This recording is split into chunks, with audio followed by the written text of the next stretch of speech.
The chimes of the grand chancel resonated through the crystalline superstructure, each note a sliver of polished ice falling into a pool of absolute silence.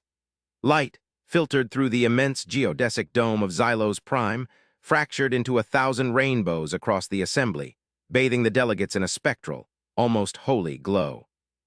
At the center of the vast, circular chamber sat the consortium of allied worlds, a convergence of species so diverse they resembled a tapestry woven from starlight, shadow, and living stone. Yet, for all their collective power, a profound and unsettling stillness held them captive. It was the silence of uncertainty, a quiet that was heavier and more oppressive than any declaration of war. Kalen Vor of the Xylos, third emissary and chronicler, felt the weight of that silence in the delicate facets of his own crystalline exoskeleton. His kind did not feel emotion as the warm-blooded species did. They perceived it as resonant frequencies, and the frequency in the chancel was a low, discordant hum of fear and avarice. Before them, suspended in a shimmering stasis field, was the hololith of the artifact.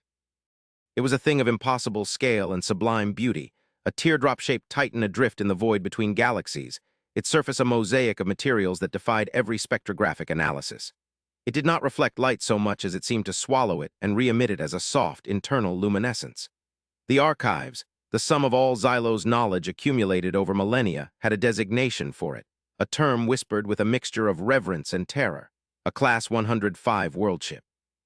The Venera, a relic of the first ones, the mythological progenitors who had seeded the stars and vanished into cosmic legend. And they had found it. The discovery should have been a moment of unparalleled triumph for the consortium. Instead, it had become a source of schism, a poison seeping into the foundations of their century-long alliance. The reason for this paralysis floated beside the image of the worldship, a simple, unassuming planet. It was a sphere of vibrant blue, swirling white, and patchwork continents of green and brown. It was unremarkable, primitive by every metric the consortium used. It possessed no stellar-scale engineering, no detectable fold space signatures, and its electromagnetic emissions were a chaotic babble of primitive chemical rockets and crude digital broadcasts. The world was called Earth by its inhabitants, a bipedal species of soft-fleshed mammals who called themselves humans. The problem, the maddening, inexplicable, and infuriating problem, was that the locus of activation for the Venera, the one and only key capable of awakening the most powerful artifact ever discovered, was located on that planet. It was not a device to be seized or a code to be broken. The preliminary deep-range resonance scans, conducted by the most sensitive Lumina pathfinders, indicated something far more complex. The locus was a biosymbiotic matrix, an intricate network woven into the very genetic code of the dominant species and the planet's biosphere itself. To activate the worldship, one did not need a key. One needed the humans. "It is a cosmic jest," Grand Marshal Tyr of the Valthran hissed, his voice a sharp, cutting sound like talons scraping against metal. His avian form was a study in predatory grace, feathers of obsidian and silver bristling with indignation. His species, bred for conquest and glory, saw the Venera not as a mystery to be studied, but as a birthright to be claimed.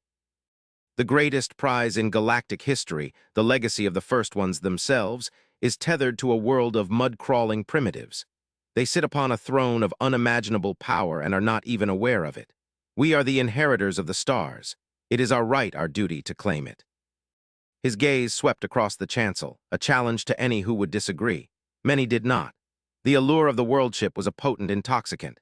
It was believed to be a weapon, a mobile fortress, a vessel capable of creating or destroying entire star systems. For a martial race like the Valthran, it was the ultimate symbol of supremacy. For others, it was the key to technological transcendence, a gateway to understanding the very nature of the universe. Kalen Vor shifted, the subtle movement causing the light to ripple across his body. His own voice, when it came, was a series of soft, melodic chimes that translated instantly through the air itself. Grand Marshal, the Archives Council caution, the first ones were not a simple people. To them, technology and philosophy were intertwined. To assume the Venera is merely a weapon is to view the cosmos through a keyhole, and to assume the inhabitants of this earth are primitive may be a grave miscalculation. Miscalculation? Tyr scoffed, his head tilting with a raptor's predatory curiosity. Emissary, your people see only data and history. I see reality. We have observed them for a full rotation of their star. Their most advanced weapons are crude fission devices. They still burn hydrocarbons for energy. They war amongst themselves over patches of dirt and differing mythologies. They are children, Kalen Vor, children playing with fire while sitting on the activation panel of a god's chariot. We should not ask for their permission. We should take what is ours and be done with it. The debate raged, a storm of competing ideologies. The Glyptons, silicon beings whose thoughts moved with geological slowness, argued for a century of non-invasive observation before any contact was made. The Lumina, ethereal energy beings contained within shimmering fields of force, spoke in cryptic metaphors of a sleeping consciousness and the danger of waking a dreamer too suddenly. But theirs were the minority voices. The tide of opinion was with Tyr and the Valthrin.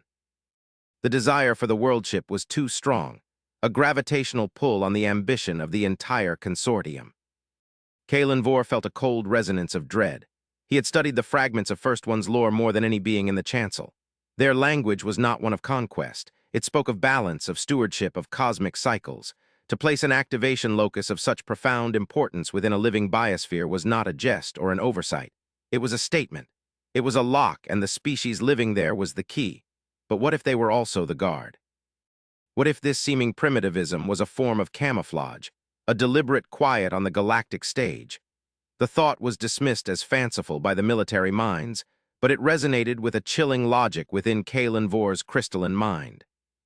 "They are unpredictable," he chimed, his tone low and measured, cutting through the rising clamor. "Our psychological profiles are incomplete, riddled with contradictions. They demonstrate both profound empathy and savage cruelty.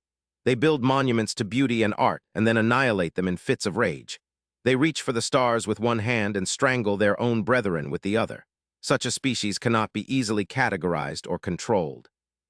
To approach them with threats and force, as the Grand Marshal suggests, could provoke a reaction we cannot foresee." "Let them react," Tyr declared, spreading his vast, dark wings in a gesture of dominance that sent a ripple of intimidation through the chamber. "Their reaction will be a flicker of candlelight against the inferno of the consortium fleet. We will arrive in their system with a battle group that will blot out their sun. We will make our demand. They will comply, or they will be brushed aside. The biosphere will be preserved, of course, as it is necessary for the locus. But the humans themselves are an obstacle, not a partner." The final vote was a foregone conclusion. The consortium, driven by a lust for power it cloaked in the language of destiny, voted to dispatch a fleet to the Sol system. A diplomatic envoy would be included, a concession to the more cautious factions, but the mission's true nature was undeniable. It was an exercise in intimidation, a demand backed by the threat of overwhelming force. Grand Marshal Tyr was given supreme command. And in a move that felt to Kalen Vor like a cruel irony, he himself was appointed as the diplomatic envoy. He was to be the velvet glove on an iron fist, the voice of reason that would be ignored until after the first volley was fired. As the stasis field bearing the images of the Venera and Earth dissolved, Kalen Vor remained seated long after the other delegates had departed. The light in the Grand Chancel began to dim as the Xylos star dipped below the horizon, and the chamber was filled with the soft, twilight colors of a dying day. He looked out at the darkening sky, at the pinpricks of light that represented the countless worlds of the consortium, all united in their purpose, all marching in lockstep toward a small, blue world in an uncharted sector. He felt the low hum of fear coalesce into a single, sharp note of clarity.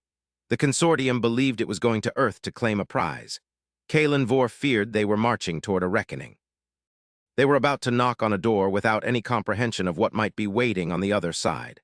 They assumed the house was empty, save for sleeping children.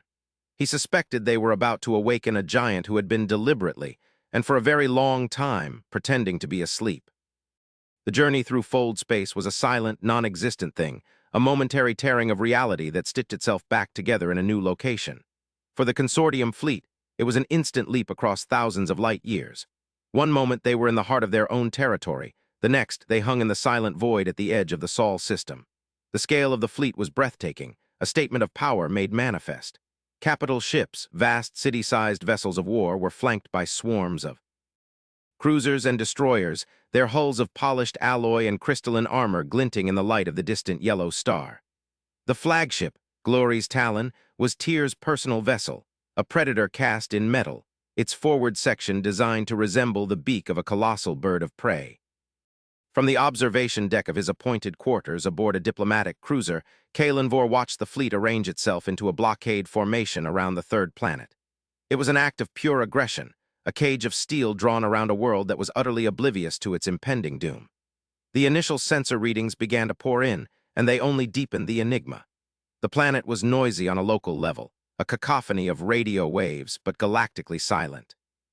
There were no FTL communications, no Ansible relays, no subspace beacons. Yet the civilization was globally interconnected. Satellites orbited in meticulously planned constellations. Planetary weather patterns were being actively, if subtly, managed.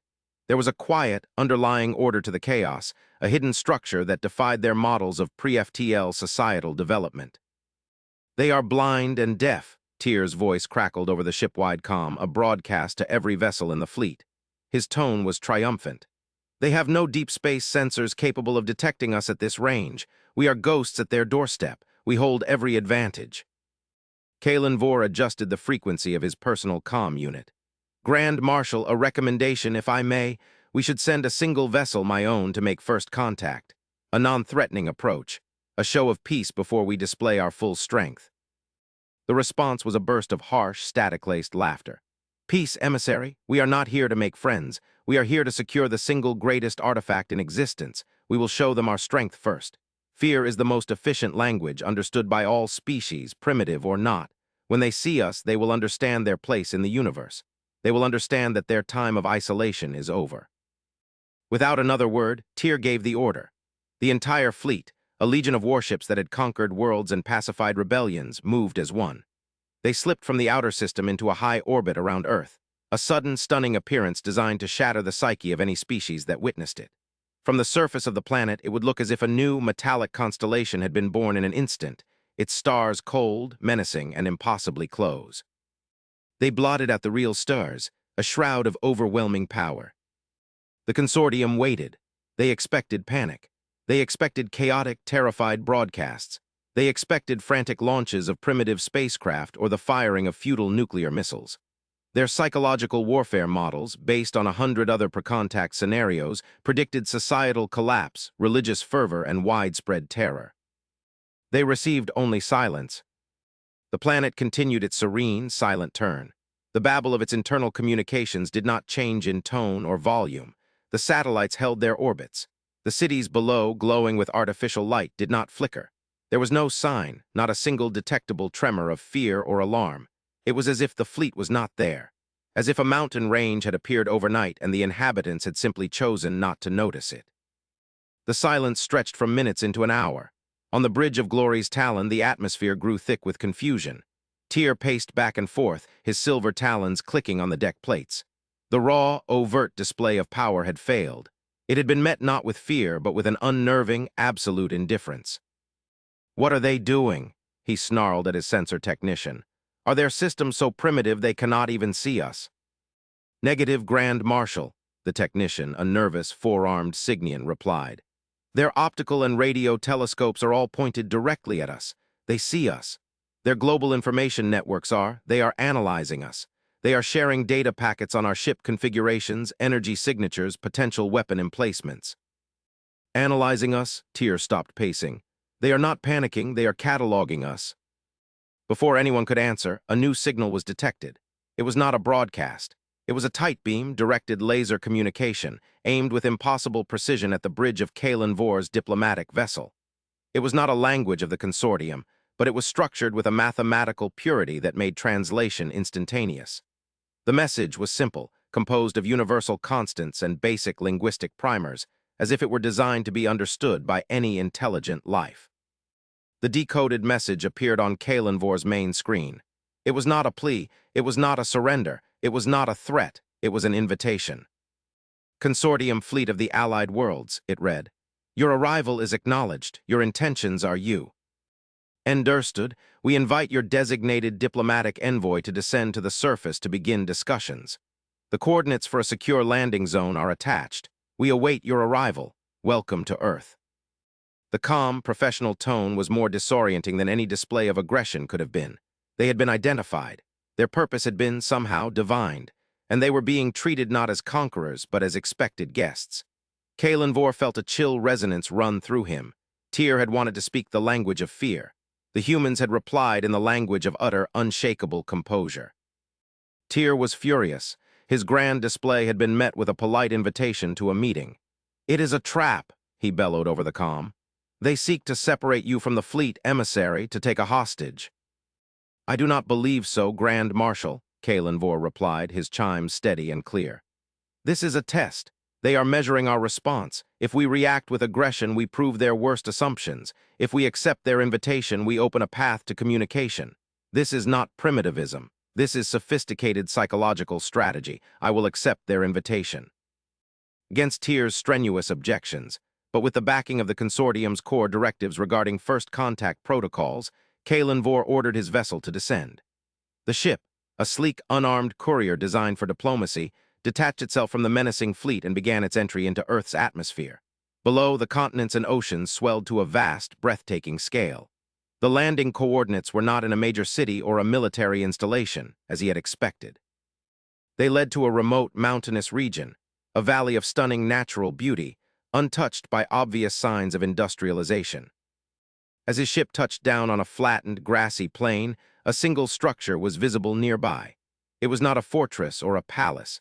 It was a simple, elegant building of wood and stone, its architecture harmonizing with the surrounding landscape. A single figure emerged from the structure and began walking calmly toward the landed ship.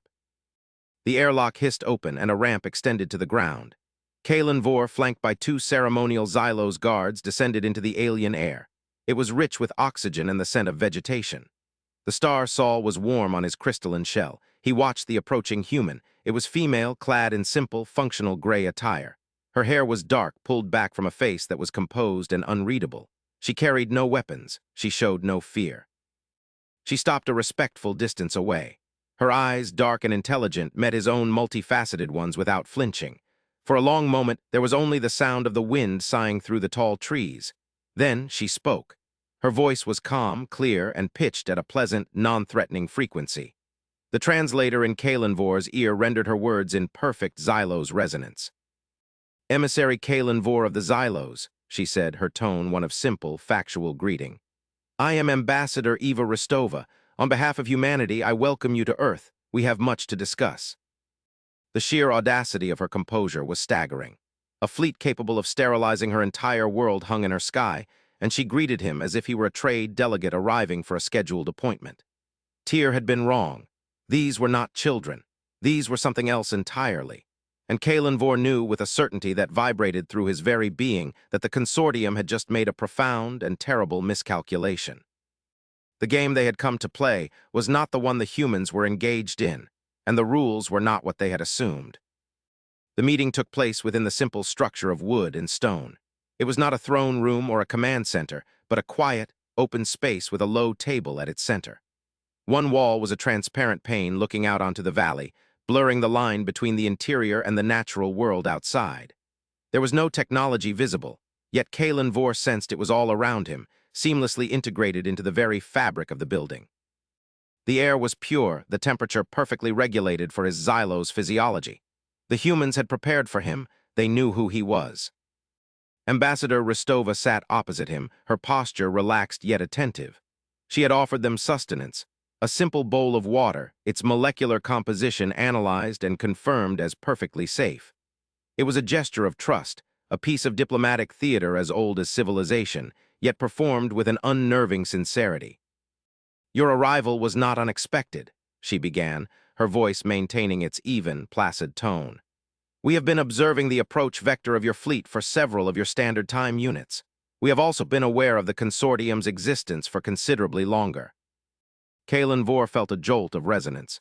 "You have FTL sensors. Your energy signature is that of a pre-FTL civilization." "We do not use the same methods of detection," Rostova explained simply.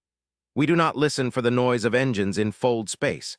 We listen for the subtle gravimetric distortions they create, the ripples in the fabric of spacetime. It is a much quieter, more passive form of observation. We have learned that it is wiser to listen than to shout." This revelation was profound. The consortium's entire strategy was predicated on the assumption of their own technological stealth and superiority. The humans had been watching them approach, tracking them with a technology the consortium did not even possess.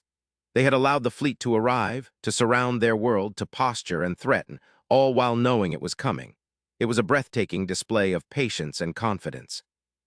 "You know why we have come?" Kalen Vor stated, his chimes softer now, the initial pretense of diplomatic formality giving way to genuine curiosity. "The Class 105 Worldship, the Venera." "We know it by a different name," Rostova said, a faint, almost imperceptible smile touching her lips. "We call it the Great Archive or the Silent Promise, and we know you have come for the locus of its activation." "The locus is here," Kalen Vor affirmed. "Bound to your world, to your very biology, we wish to access it." "To access it?" Rostova repeated, her gaze unwavering. "Your Grand Marshal believes it can be taken. He believes the Worldship is a weapon, a prize to be seized. He is preparing to issue an ultimatum to your government, demanding we surrender this key or face annihilation. He is mistaken on all counts." Every word she spoke was a surgical strike against the consortium's assumptions. She was not guessing at their intentions. She was stating them as fact. Kalen Vor realized with dawning horror that they must have cracked the consortium's encrypted communications. The silence from Earth had not been ignorance. It had been intelligence gathering on an almost unimaginable scale. "The Venera is not a weapon," Rostova continued, her voice taking on a new gravity, a tone of profound seriousness. "To call it such is like calling a library a sword because its books contain the knowledge of how to forge one. Its purpose is preservation, not destruction. It is a seed bank of life, a repository of knowledge from countless civilizations, including, I might add, the deep ancestral histories of every species currently in your consortium." Kalen Vor felt his multifaceted eyes widen. "You have accessed its data." "We have been in communion with it for millennia," she replied. "We are not its masters. We are its custodians, its guardians. This world, Earth, was chosen for a very specific reason. It was not our original home." The statement hung in the air, so contrary to every biological and sociological model that Kalen Vor's mind struggled to process it. "Not your homeworld, but your species evolved here. Your fossil record is rooted in this planet's soil." "Our physical forms evolved here, yes," Rostova clarified. "But our consciousness, our culture, our purpose that was brought here. Our most ancient ancestors were guided to this world long ago. They were a nomadic species, travelers who were given a sacred trust by the last of the first ones. We were tasked to become the guardians of the archive's final lock. Our role was to integrate with a stable biosphere, to become one with it, and to wait.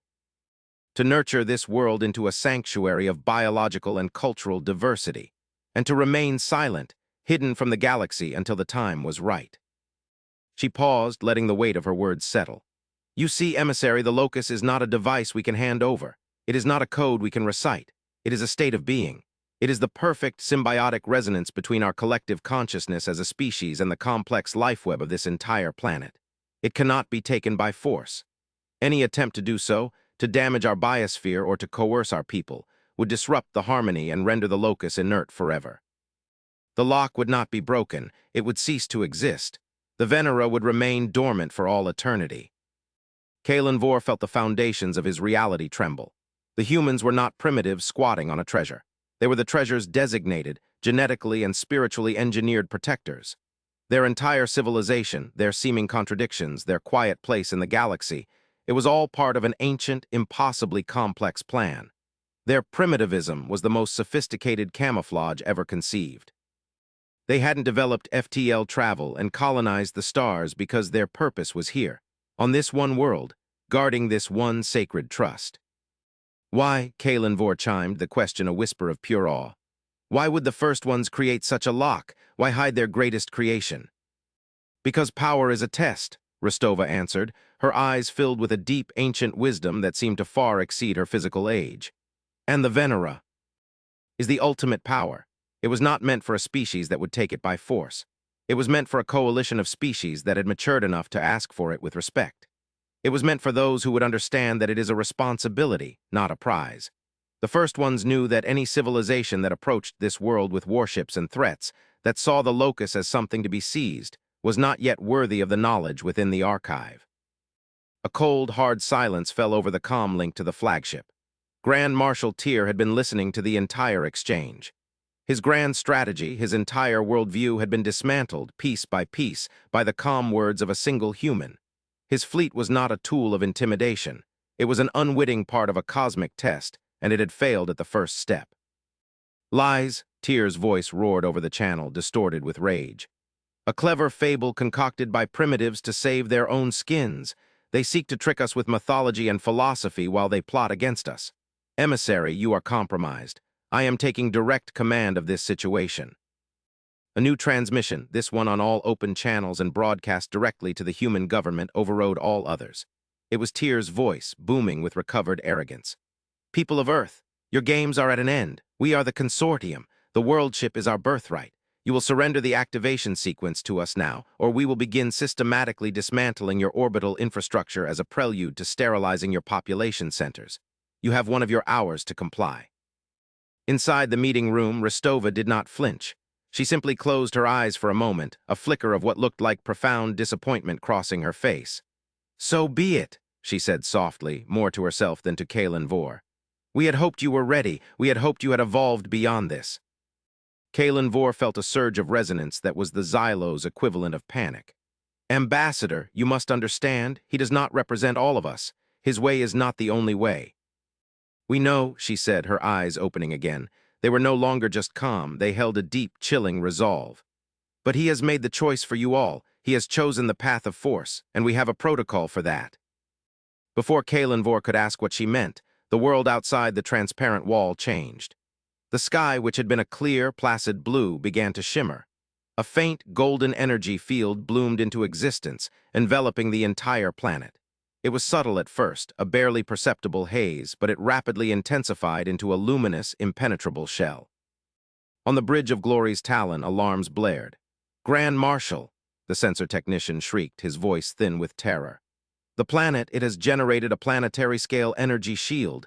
The readings they are off the scale. It is not like any known technology. It's a coherent field of pure space-time distortion." "Fire," Tyr roared. "Fire the primary cannons, blast through it." The forward lance of Glory's Talon, a weapon capable of cracking a continent, fired a beam of incandescent energy. The beam struck the golden shield and simply vanished. It did not explode. It did not ricochet. It was absorbed without a ripple, like a stone dropped into a bottomless ocean. The shield glowed infinitesimally brighter for a nanosecond, and then returned to its steady, serene luminescence. A wave of disbelief and horror washed over the consortium fleet. They had brought the greatest concentration of military power in the galaxy, and it was as useless as throwing pebbles against a mountain. They had threatened a world they believed to be defenseless, only to find it was a fortress beyond their wildest comprehension. But the humans were not finished. It was not a weapon that appeared in the void. It was knowledge. A massive, targeted data burst sent from the planet's surface struck every ship in the consortium fleet simultaneously. It bypassed their firewalls, their encryption, their security systems as if they were not there. And it did not carry a virus or a disabling code. It carried truth. On the main view screen of every vessel, a flood of information appeared. It was the complete, uncensored history of the Valthran, from their savage, predatory origins to their rise as a spacefaring power. It showed their moments of glory, but also their moments of shame, the genocides they had covered up, the honorable treaties they had broken, the secret betrayals that had secured their power. It laid bare every skeleton in their ancestral closet for the entire fleet to see. Then it shifted, showing the history of the Xylos, revealing the moments when their rigid adherence to data had led to catastrophic ethical failures. It showed the histories of every species in the fleet, not as they wrote them in their official chronicles, but as they truly were, with all their hypocrisies and failings exposed. It was an act of informational warfare so profound, so devastatingly precise, that it shattered the fleet's morale in an instant. It was not an attack on their ships, but on their very identity, on the carefully constructed myths of glory and righteousness that held their alliance together. And then came the final message from Ambassador Rostova, broadcast not just to the fleet, but back to the heart of the consortium itself, hijacking their entire Ansible network. "You have come to our world to claim a legacy you believe is yours by right," her calm, inexorable voice echoed through every ship and every council chamber. "But you have shown that you do not understand the nature of that legacy. You seek power, but you have not yet mastered yourselves. The Venera is not for you, not yet. We are the custodians of the archive, but we are also its gatekeepers, and the gate is now closed. You may leave our system in peace. But if you choose to remain as a threat, know this: we have shown you your past. Do not force us to show you your future." The message ended. The data stream ceased. The golden shield around Earth remained, a silent, beautiful, and absolute statement of power. The consortium fleet, a moment ago the proudest armada in the galaxy, now floated in stunned, humiliated silence. The crews looked at each other with new eyes, the shared myths that bound them together fractured by the sudden, unwelcome light of truth. Grand Marshal Tyr stood on his bridge, trembling with a fury so profound it left him speechless. He had been defeated without a single shot being fired in return. He had been outmaneuvered, outthought, and utterly humbled by a people he had dismissed as primitives. They had not used bombs or lasers. They had used truth as a weapon, and it had proven more powerful than his entire fleet. Aboard the diplomatic courier, Kalenvor watched the golden shield with a sense of profound, soul-shaking awe. He looked at Ambassador Rostova, who sat in perfect stillness, her expression one of sorrow, not of triumph. This is your power," he chimed, his voice filled with a reverence he had previously reserved only for the first ones. "It is not our power to wield, but our responsibility to uphold," she corrected him gently. "This is the protocol for force, a demonstration that true strength is not the ability to destroy, but the wisdom to understand, and the courage to show others the truth of themselves. We do this not to harm you, but to teach you. The path to the Venera is not through conquest. It is through introspection. Go home, emissary, tell your people what you have seen, tell them to look within themselves. When you are ready, when you truly understand what the archive is for, the gate will open." The silence in the Grand Chancel on Xylos Prime was different this time. The oppressive weight of avarice and fear had been replaced by a chasm of stunned, reflective humility. Kalenvor stood at the center of the assembly, his crystalline form the focal point of every gaze. He had been back for a full cycle, his report, along with the irrefutable data logs from the entire fleet, disseminated and analyzed. The consortium was in turmoil. The Valthrin were in seclusion, their martial pride shattered by the public revelation of their carefully buried histories. Alliances were strained, long-held assumptions about their own moral and technological superiority utterly demolished. The human data burst had been a cataclysm, a quiet apocalypse of the spirit. It had forced every species to confront the gap between their idealized self-image and their recorded history. The Lumina had declared it a necessary purification, while the Glyptons had entered a multi-year period of silent contemplation. But for most, it was simply a profound and agonizing humiliation. "They did not fight us," Kalenvor chimed, his voice resonating with a clarity that cut through the chamber's somber atmosphere. "They judged us. They held up a mirror and forced us to look at our own reflection, and we were found wanting." He recounted the events in meticulous detail. The unnerving calm, the impossible planetary shield, and the informational weapon that had disarmed their armada more effectively than any superweapon. He spoke of Ambassador Rostova, of her quiet authority and the ancient wisdom in her eyes. He explained the true nature of the Worldship, not as a prize but as a sacred trust, and of humanity's role not as primitives, but as its chosen guardians. "We went there as conquerors," he concluded, the chimes of his voice falling to a somber, mournful tone. "We displayed the very traits that the first ones designed the Locust to protect against: arrogance, aggression, and a lust for power. We failed their test. Ambassador Rostova was correct. We are not yet ready." The silence that followed was broken by the grating voice of a Valthrin delegate, a subordinate of Tyr who now sat in his place. "They humiliated us. They broadcast our sacred history. Wise our moments of weakness for all to see. This is an act of war, a violation of our sovereignty." "They broadcast the truth," Kalenvor countered, his resonance sharp and unyielding. "A truth we had hidden from ourselves. Was it an attack or was it a lesson? They could have destroyed our fleet. Their shield was impenetrable, its energy source beyond our comprehension. Their ability to infiltrate our most secure networks suggests a mastery of information science that is centuries, perhaps millennia ahead of our own. They had the power to annihilate us, and instead they chose to educate us. Which is the act of a primitive, and which is the act of a truly advanced civilization?" The question silenced the Valthrin. It was the crux of the matter, the philosophical pivot upon which their entire future now turned. They had been so certain of their own advancement, measuring it in engine output and weapon yields. The humans measured it in wisdom, restraint, and self-awareness. After a long period of debate, a new consensus began to form, born not of ambition but of a newfound, humbling introspection. The consortium would withdraw, not in defeat but in acknowledgement of their own immaturity. They would turn their gaze inward to study the histories the humans had revealed, to confront the truths they had for so long ignored. The path to the Venera was not a military campaign, but a journey of cultural and spiritual evolution. A message was drafted, not by a military commander or a politician, but by Kalen Vore himself in his capacity as a chronicler and now as the foremost expert on humanity. It was not a demand or a treaty, but a simple, humble admission. It acknowledged their error, accepted the judgment of the Guardians, and stated their intention to begin the long process of becoming worthy. It was a request for a new beginning, a plea for dialogue to replace dominance. The message was sent, a single, quiet beam of light across the vast emptiness toward the Sol system. For days, there was no reply. Some began to fear they had been cast out forever, that the gate was permanently closed. Kalen Vore waited, his faith in the wisdom of Ambassador Rostova unshaken. Then the reply came. It was an image, not words.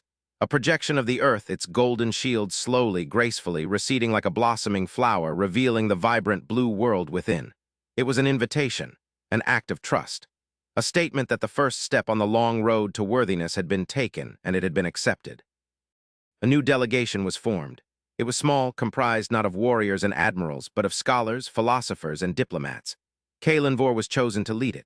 Grand Marshal Tyr was stripped of his command and recalled to his homeworld in disgrace, a living symbol of the old way of thinking.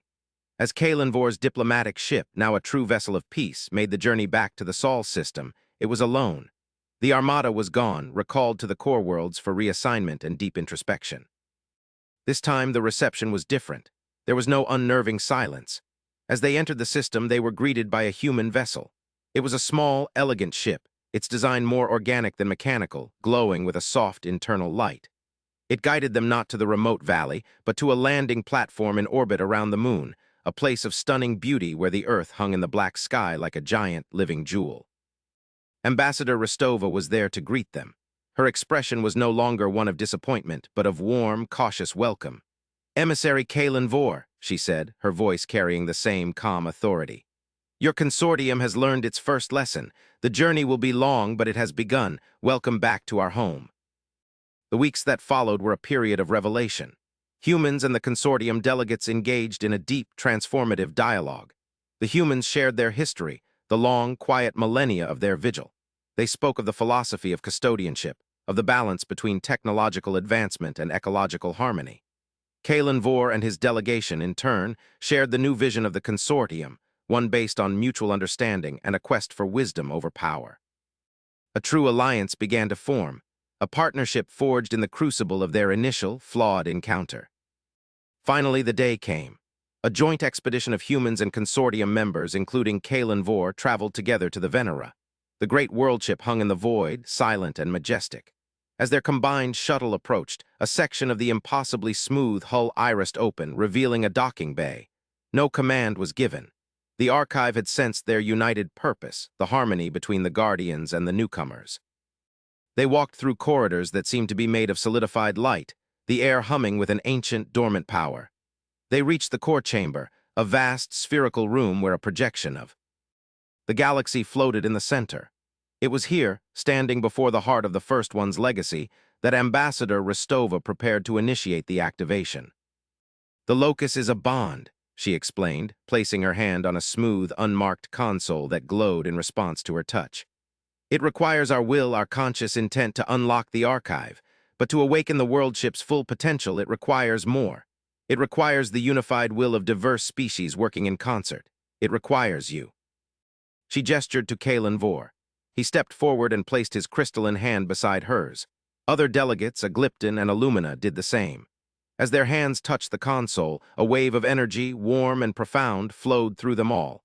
It was a feeling of connection, of shared consciousness, a harmony that transcended species and biology. The chamber came alive. The projected galaxy began to glow, and the worldship shuddered, the deep, resonant hum of its awakening vibrating through the deck. Data streams, in languages both known and long extinct, flowed across the walls like waterfalls of light. It was a moment of absolute triumph, the culmination of a journey that had begun with arrogance and ended in unity. But as the final activation sequence completed, the central projection changed. The calm, swirling map of their galaxy was suddenly dwarfed by something else, a shadow encroaching from the intergalactic void. It was not a fleet. It was not a celestial body. The sensors and data streams identified it with a term that the first ones had buried deep within the archive, a term of ultimate dread. It was a wave of null entropy, a moving front of cosmic decay that did not destroy matter, but erased its complexity, its very existence, reducing it to a state of quiescent, informationless equilibrium. A consuming silence. A final message from the first ones, their true final message, bloomed in the center of the room. It was not a history, it was a warning. Did not flee a cataclysm, the ancient, synthesized voice echoed, a chorus of a billion souls. We prepared for one. We built the Venera not as an archive to memorialize the past, but as an ark to preserve life for the future. We did not vanish. We sent our seeds, our children, the ancestors of your many species, out into the galaxy, hoping they would grow strong, would learn, would one day unite. The silence is coming. It is the end of all cycles, the final unraveling of cosmic law. The Venera is not a prize to be won. It is the last bastion of life in a dying universe. The custodians were not just guarding a library, they were tending a lifeboat. Now the storm is upon us all. The projection sharpened, showing the inexorable advance of the null entropy wave.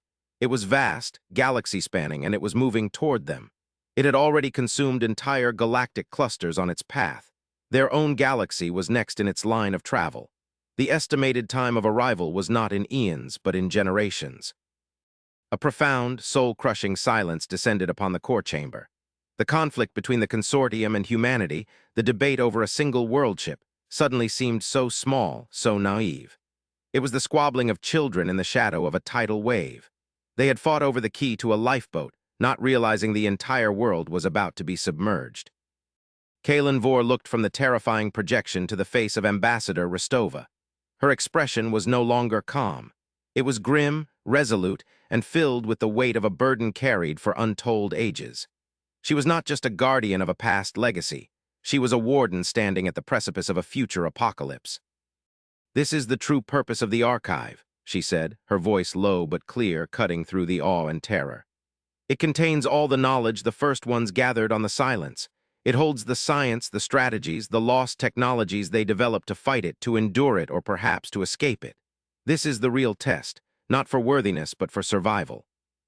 He looked at his own hand, still resting on the console next to hers. He looked at the other alien delegates, their faces a mixture of shock and dawning comprehension. They had come to Earth seeking power, and they had found a purpose. They had come as conquerors, and they had been made partners in a war for the soul of the galaxy itself.